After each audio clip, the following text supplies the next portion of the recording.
Eu mapeio ameaças profissionalmente. Identifico o perigo antes que ele ataque. Mesmo assim, não vi a mais letal delas brotar dentro da minha própria casa.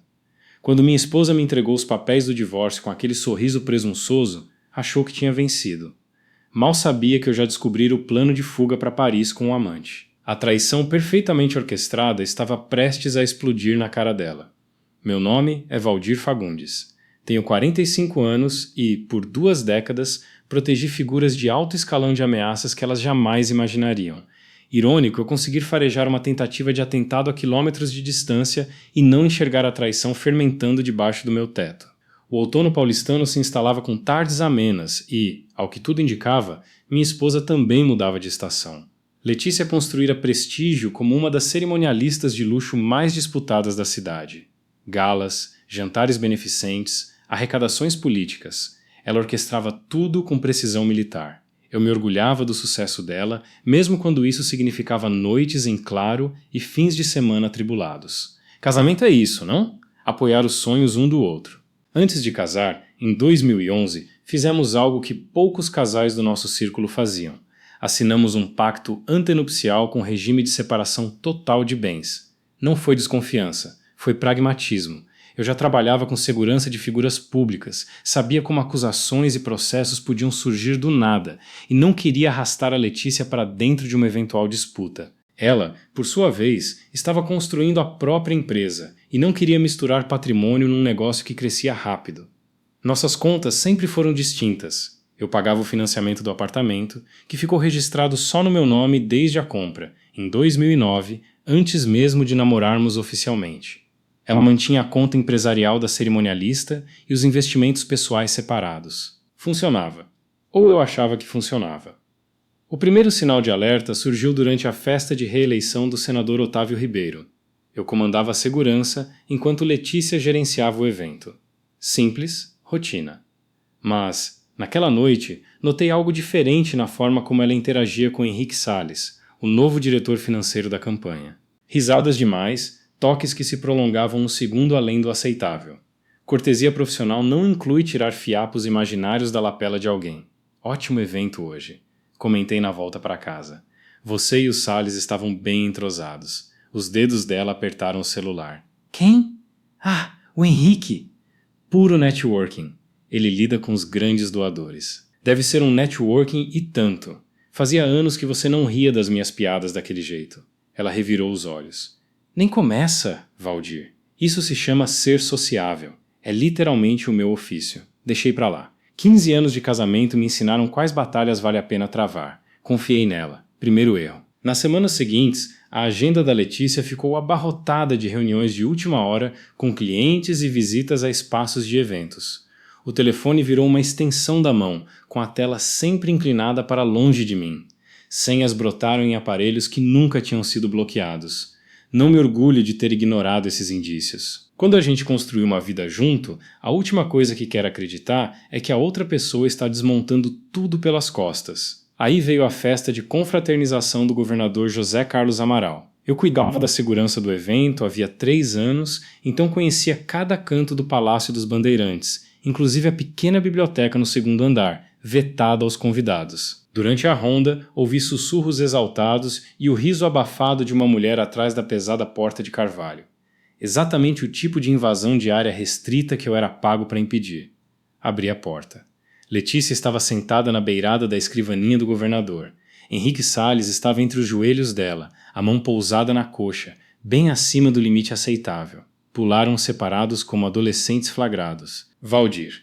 A voz dela atingiu um tom que eu jamais ouvira. Eu só estava mostrando ao Henrique os livros raros para um possível evento literário. Claro. Evento literário.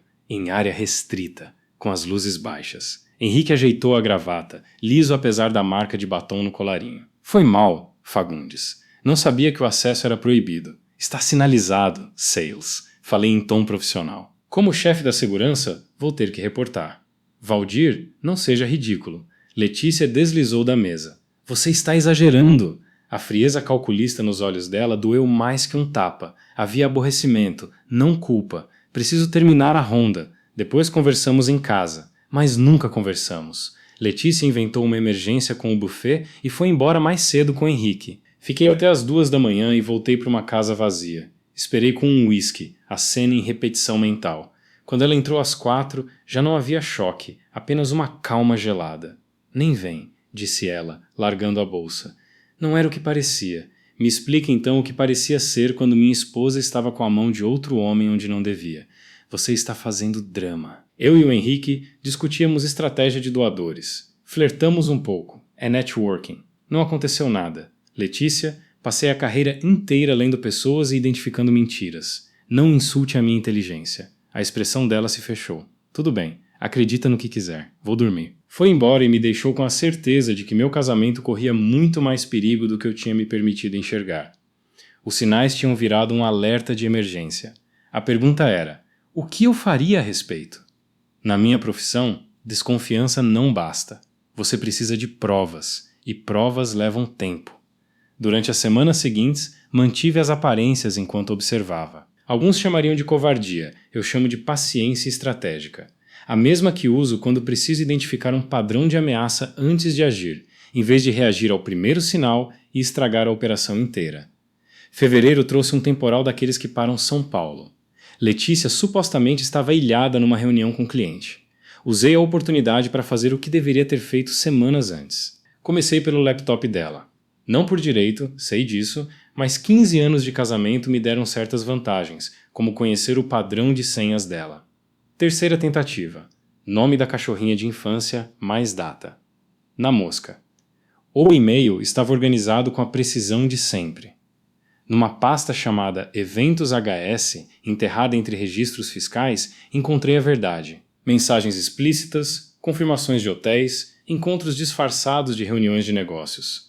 Os mais antigos datavam de 8 meses atrás. Fotografei tudo, com data e hora, sabendo que precisaria de algo mais sólido que fotos de celular se aquilo chegasse a um tribunal. Não fiz nada naquela noite além de guardar as provas.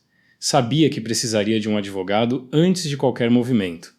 Não para me proteger financeiramente, já que o pacto antenupcial cuidava disso, mas para saber exatamente que passos eu podia dar sem cometer um erro que comprometesse tudo. Na semana seguinte, marquei uma reunião com o Dr. Rodrigo Medeiros, que cuidava dos meus contratos empresariais havia anos. O regime de vocês é separação total, registrado em pacto antenupcial de 2011. Ele confirmou, folheando a cópia que eu trouxera. Isso simplifica muito. O apartamento é seu, comprado antes do casamento, documentado. As contas nunca se misturaram. Do ponto de vista patrimonial, Valdir, você já estava protegido antes mesmo de descobrir a traição. O que você precisa decidir agora é como e quando confrontar, e se vai buscar divórcio litigioso ou consensual.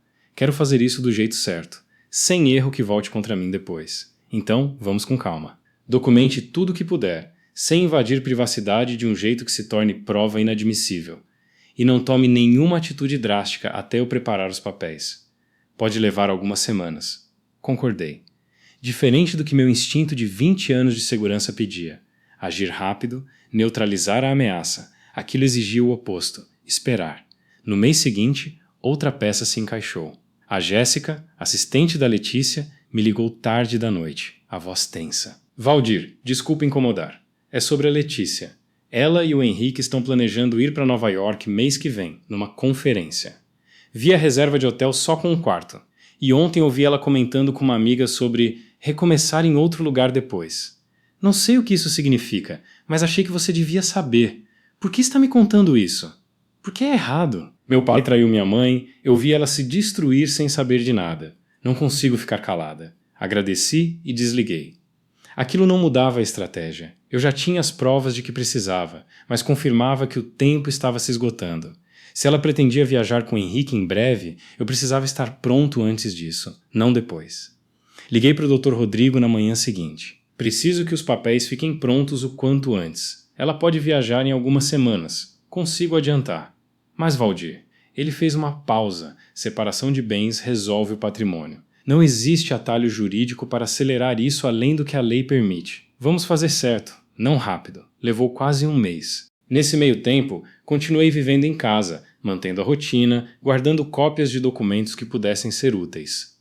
Não para revidar, mas porque o Dr. Rodrigo insistia que quanto mais organizado eu chegasse ao processo, menos espaço haveria para disputas longas depois. A petição de divórcio ficou pronta numa sexta-feira de março. Letícia tinha uma viagem marcada para a semana seguinte. Desta vez, o destino real. Jéssica confirmara. Depois de Nova York, ela e Henrique planejavam seguir para Paris, e a empresa de eventos de Letícia estava em processo de venda, algo que descobri por documentos que ela mesma deixara à mostra numa pasta impressa sobre a mesa do escritório em casa, sem qualquer necessidade de invadir nada. Na manhã de sábado, decidi que era hora. Letícia desceu com um tailleur elegante, arrastando a mala que comprara no mês anterior. Acordou cedo. Ela disse, desconfiada: "Precisamos conversar antes que você viaje." Ela parou, a mão ainda na alça da mala. Sobre o quê? Sobre o Henrique. Sobre os 8 meses. Sobre a viagem que não é bem uma conferência. A cor sumiu do rosto dela. Por um segundo, pensei que fosse negar, como sempre fazia. Em vez disso, suspirou e sentou-se, quase aliviada. "Como você sabe? Não importa como, importa que sei e que já procurei um advogado." O rosto dela endureceu, num misto de vergonha e desafio. "Você está me processando? Estou pedindo divórcio, Letícia." De forma limpa. "Nosso pacto antenupcial já resolve a parte financeira. Você sabe disso melhor que ninguém", ajudou a redigir. "Não vim aqui para te ameaçar. Vim porque mereço terminar isso com dignidade, não descobrindo pelas costas." Ela ficou em silêncio um longo momento. "Eu ia te contar, depois da viagem." Depois de ir para Paris com ele? O choque no rosto dela me disse que não sabia que eu tinha essa informação. Isso não é definitivo. A gente só ia ver como seria morar lá um tempo. "Com o dinheiro de quê, Letícia?" "Sua empresa está sendo vendida. Vai financiar uma vida nova na Europa com um homem que mal conheço direito?" Ela não respondeu. Empurrou um envelope sobre a mesa. Os papéis de divórcio que ela mesma preparara, adiantando-se ao que pensava ser surpresa. "Já tinha dado entrada", disse com um resto de desafio na voz. "Não ia esperar você descobrir." Peguei o envelope, olhei os dela ao lado dos meus. "Então já estamos alinhados no que interessa." A confiança dela vacilou, como se esperasse uma reação mais dramática, algo para brigar. Não veio. "Você não vai? Fazer nada? Ameaçar? Sei lá, contar para todo mundo?" "Não preciso. Você vai ter que lidar com a sua família, com os sócios, com o Henrique. Sozinha, sem eu no meio. Isso já não é problema, meu. Sair de 15 anos de história deveria ser um gesto monumental. Em vez disso, pareceu largar um peso." O processo de divórcio ocorreu de forma relativamente rápida, já que não havia disputa patrimonial. O pacto antenupcial fez exatamente o que fora desenhado para fazer. Em 2 meses, estava homologado. O que eu não esperava foi o que aconteceria com Henrique. Meu primo Kleber, investigador da Delegacia de Crimes Financeiros, me ligou numa tarde de junho, quase 3 meses depois do divórcio. "Você está sentado? Lembra dos boatos de que o Henrique Salles desviava verba de campanha?" Uma auditoria de rotina no Comitê Financeiro do senador Otávio encontrou um padrão de anos. Fraudes em doações, sonegação, o pacote completo. "Isso não tem nada a ver com você, mas sei que a Letícia trabalhava perto dele, então achei melhor avisar antes que você soubesse pelos jornais." A notícia me pegou de surpresa. "Ela está envolvida?" "Ainda não sabemos a extensão. Vai depender da investigação. Pode ser que ela só estivesse por perto, pode ser que soubesse de mais coisa do que devia. A Polícia Federal vai querer falar com várias pessoas próximas ao comitê, você incluído, já que você fez a segurança de vários eventos." Nas semanas seguintes, o caso ganhou as manchetes. Henrique tentou deixar o país e foi detido no aeroporto de Guarulhos antes de embarcar. Sob investigação, alegou que outras pessoas do comitê sabiam e se beneficiavam. Mas as provas que o ligavam diretamente ao desvio eram, segundo Kleber, esmagadoras. Contas em nome de terceiros, notas fiscais fraudadas, um padrão que precedia em anos até o envolvimento da Letícia com ele. Fui chamado para depor, já que conhecia a rotina de segurança dos eventos onde boa parte das transações supostamente ocorriam. Respondi ao que sabia, que não era muito e nada que incriminasse ninguém especificamente. Letícia também foi ouvida, mas, ao que Kleber me contou meses depois, não havia provas de que soubesse da fraude financeira em si. Apenas do relacionamento extraconjugal, que não era crime, só uma escolha que já tinha seu próprio preço. A reforma da cozinha, que eu vinha adiando havia anos, finalmente ficou pronta. A Fagundes Proteção Executiva fechou 2 contratos internacionais. A vida, devagar, ganhou um ritmo novo. Jéssica, a ex-assistente da Letícia, apareceu no meu escritório numa tarde, visivelmente desconfortável. Fui demitida quando a Letícia descobriu que fui eu que te contei sobre o Henrique. Não me arrependo. Mas preciso de trabalho. Meu time está precisando de alguém para coordenação administrativa.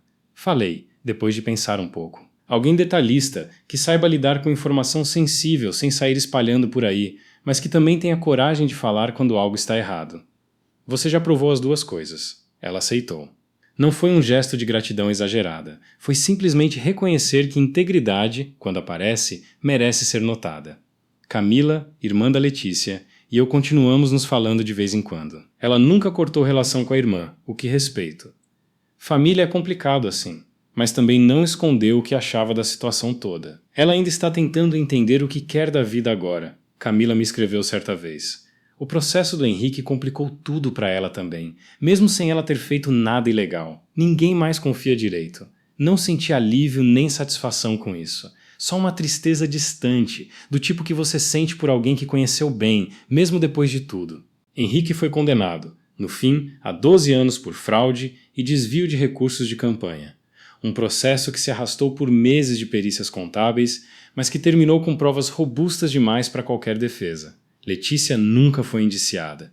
Vendeu o que restava da empresa, ainda em meio ao escândalo que manchou seu nome no meio profissional em que trabalhara tanto para construir. Soube, por Camila, que ela tinha se mudado para Curitiba, onde a família do pai morava, e recomeçado num ramo diferente, longe da vida de eventos políticos. Eu conheci a agente Helena Campos, da Polícia Federal, durante os depoimentos do caso Henrique. Profissional, direta, com um tipo de humor seco que só quem trabalha com o pior das pessoas desenvolve. Continuamos em contato depois que o processo terminou, a princípio trocando informações técnicas sobre segurança de eventos, depois mensagens que não tinham mais nada a ver com o trabalho. Um ano exato depois de Letícia ter colocado aqueles papéis de divórcio na mesa, eu estava em Brasília para uma palestra sobre segurança em eventos de grande porte. Helena foi assistir. Jantar depois? Perguntou no intervalo. Nada profissional, dessa vez. Caminhando de volta sob os monumentos da esplanada, mais tarde, ela deslizou a mão na minha. Pareceu certo. Não um substituto para o que eu tinha perdido, mas algo novo, construído sobre uma base diferente. A de duas pessoas que sabiam exatamente o que não queriam repetir. A vida não seria sempre simples. Mas eu tinha aprendido, da forma mais lenta e menos dramática possível, a lição mais valiosa: melhor encarar a verdade. Mesmo levando meses, mesmo sem vingança nenhuma no meio do caminho, do que viver confortável na mentira.